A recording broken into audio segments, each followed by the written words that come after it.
Perdu dans le Londres du XIXe siècle, dans une demeure loin d'être des plus valorisantes, vivait une humble famille très pauvre hélas.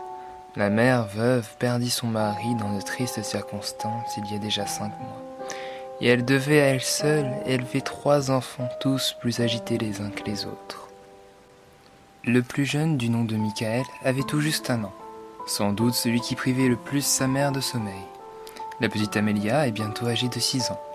Et un peu plus vieux, nous avons Thomas, qui du haut de ses 13 ans s'était mis en tête depuis la mort de son père d'être l'homme de la maison, ce qui désespère grandement sa mère.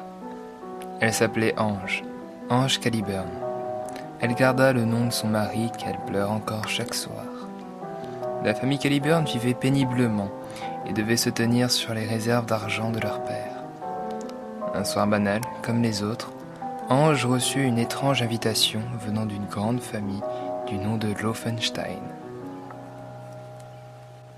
On peut dire que les Laufenstein et les Caliburn étaient en tout point opposés. Cette famille de grande renommée avait à sa tête le comte Henri Laufenstein et son épouse Emilie Laufenstein, des nobles allemands résidant en Angleterre pour affaires. Ils n'avaient aucun enfant et ne semblaient pas en désirer. Leur grande renommée était aussi la raison pour laquelle ils sont venus résider à Londres. Monsieur Laufenstein fabrique des automates, des sortes de robots d'une grande finesse entièrement mécanique et exerçant une tâche pour laquelle ils ont été construits. Personne ne sait comment ils sont fabriqués.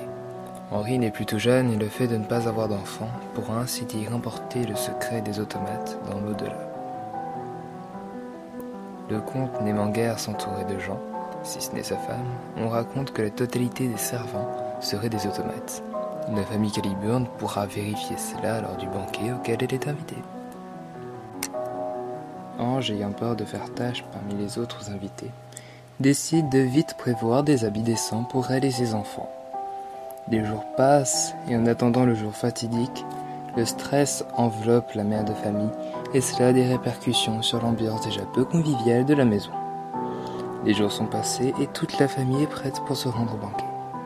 Amelia, toute douce, vêtue d'une simple robe rose, Thomas réarborant un vieux costume du fils de son oncle, et Ange porta la même robe que le jour d'enterrement de son mari, tandis que le petit Michael était au bras d'Ange avec les mêmes vêtements que d'habitude. La famille n'ayant pas les moyens de s'acheter quelques habits classe, durent faire avec ce qu'ils pouvaient. Ils se mirent au seuil de la porte, prêts à partir. Ils y allèrent à pied. La pluie tombait des cordes, le tonnerre grondait. Le vent était limite en train d'arracher les arbres du bas-chaussée. Et c'est à l'écart de la ville que se tenait le fastidieux manoir. Sur le chemin, 2 questions vinrent à la pensée d'Ange. Pourquoi ont-ils été invités? Et pourquoi n'ont-ils vu aucun transport passer en direction de la maison? Des questions auxquelles elle alla bientôt avoir des réponses, car ils étaient tous les 4 arrivés, dans un sale état, au pied du manoir. Sans plus tarder, Ange enclencha la sonnette.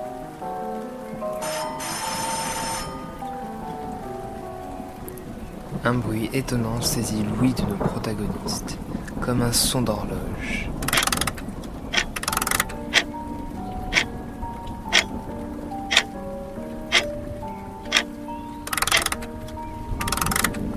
Mais non, c'était bien des automates chargés d'accueillir nos invités.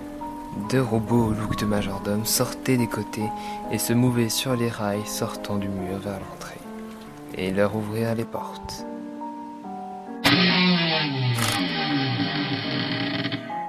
La famille Caliburn au complet entrait sans attendre et se mit à l'abri de la pluie. Une voix grasse et lourde retentit, lorsque du haut des escaliers un personnage descendit vers les Caliburn, accompagné d'une femme. Bienvenue au manoir Laufenstein.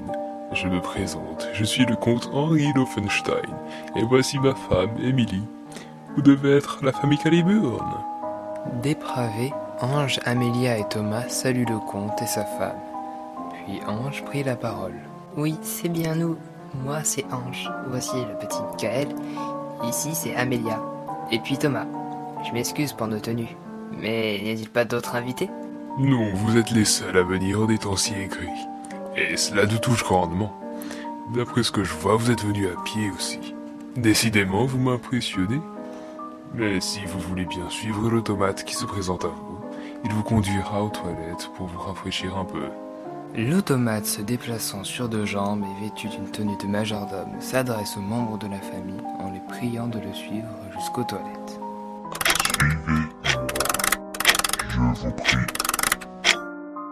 Toute la famille le suivit et arrivé aux toilettes, une discussion entre ces derniers comble le vide présent, Il est bizarre le grand monsieur. dit Amélia. Il lui manquait un œil, ça faisait peur. Il va nous faire du mal. Thomas rétorqua. Mais oui, Amy a raison. C'est pas normal qu'on soit les seuls invités en plus. Ange réprimanda les enfants en leur faisant comprendre que rien n'était dangereux, que c'était juste une étrange coïncidence et que son œil est sûrement dû à la suite d'un accident lors de la fabrication d'un automate, etc. Et sans crier garde, Michael se mit à pleurer. Tu vois, même Michael croit pas à tes histoires, maman. Le conte, il est pas net. Dit Thomas sous le ton de la plaisanterie. Lorsque les Caliburn ont fini leur petit tour aux toilettes, ils regagnent tous le hall d'entrée avec l'automate, qui les conduit ensuite vers la grande salle à manger. Le comte et sa femme étaient déjà installés. Il n'y avait encore rien à table, mais malgré cela, il ne fallut pas attendre longtemps pour que les enfants prennent place. Puis Ange également. Cette table était fort incongrue. Il y avait une sorte de chemin fait de rails qui faisait le tour de la table. Ces rails permettaient de faire circuler de petits automates avec les plateaux de nourriture, de boissons, etc. Les robots de la confection Laufenstein étaient très impressionnants, mais pas pour tout le monde.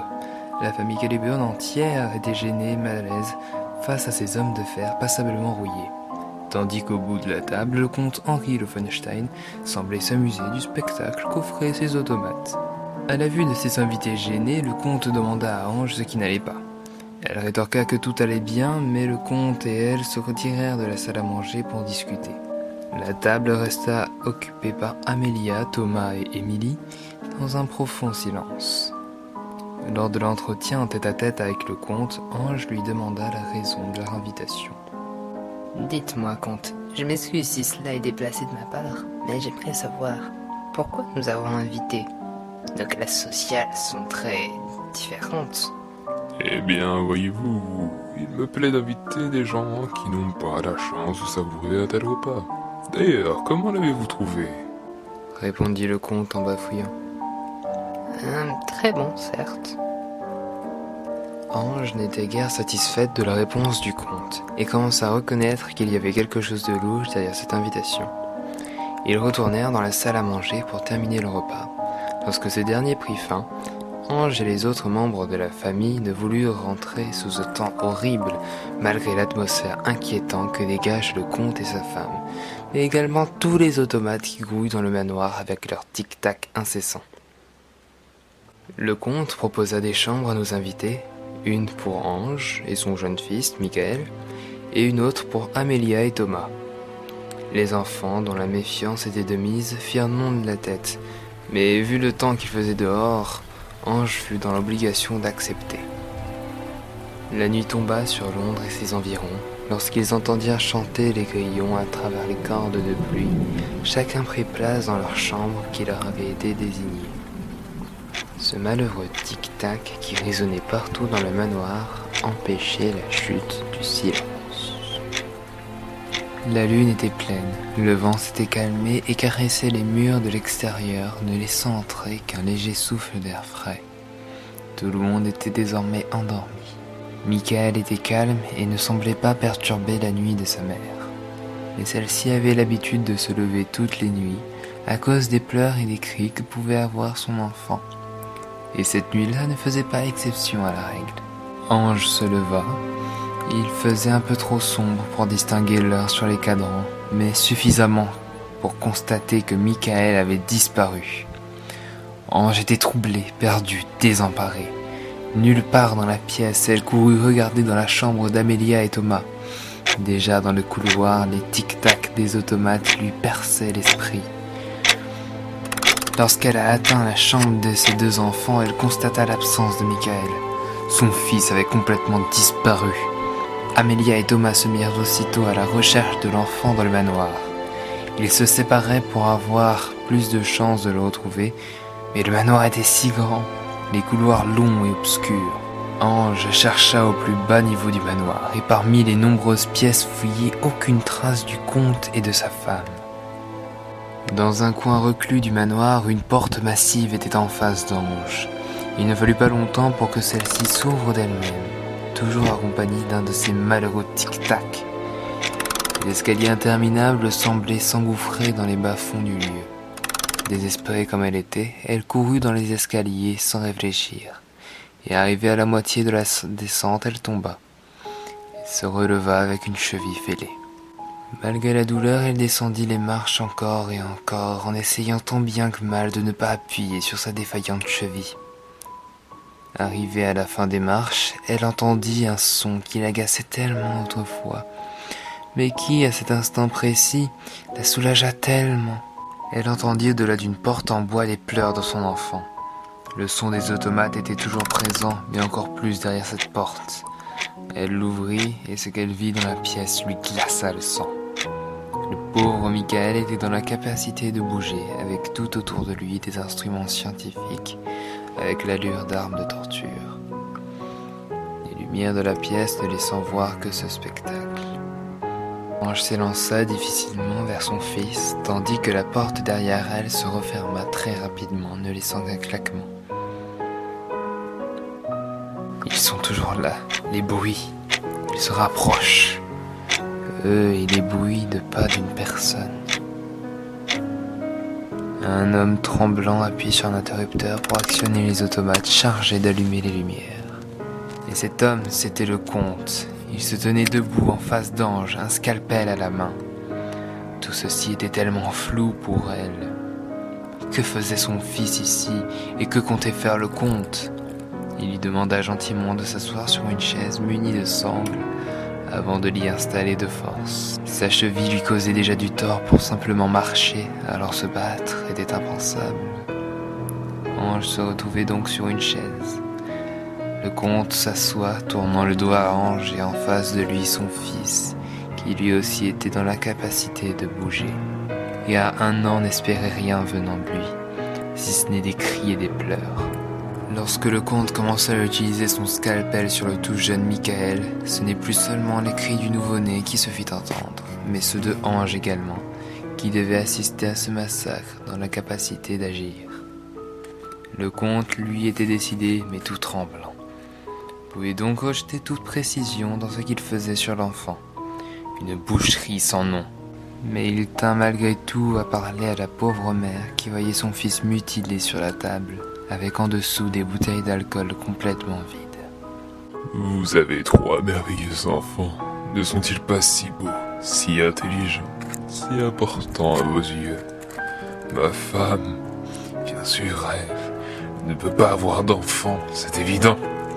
Et j'aimerais tellement qu'elle puisse m'en faire un. Mais comme tout, comme elle doit tout me créer. Même si je me crée un enfant, m'appellera-t-il papa? M'aimera-t-il? Avez-vous connaissance de l'importance des sentiments?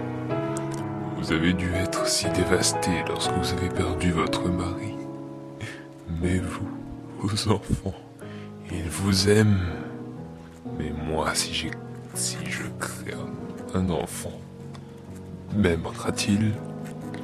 On dit souvent qu'on aime avec le cœur. Pensez-vous qu'avec celui-ci, celui de votre enfant, m'aimera-t-il? J'ai essayé tant de fois, mais aucun n'a fonctionné.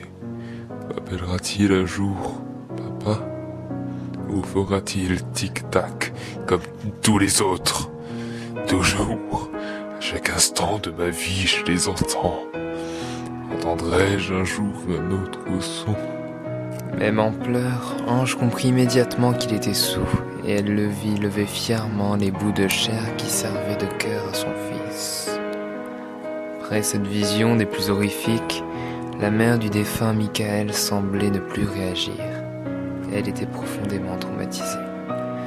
Elle avait complètement oublié le monde qui l'entoure, gardant juste en mémoire l'invitation étrange reçue des Laufenstein. Le jour se lève, Les oiseaux chantent sur le toit du manoir, et c'est au premier rayon de soleil que de riches acheteurs se rendent au manoir des Loffenstein. Les automates ouvrent les portes et les invités se font accueillir par le comte. Bienvenue. Vous êtes ici pour acheter mes dernières machines? Je vous les fais arriver tout de suite. 3 automates en parfait état. Représentation d'une femme adulte et de ses 2 enfants. Ils iront parfaitement dans notre boutique. Mais monsieur le comte, pourquoi la femme semble-t-elle boiter? Oh, je vous prie de m'excuser. Sans doute une erreur de conception.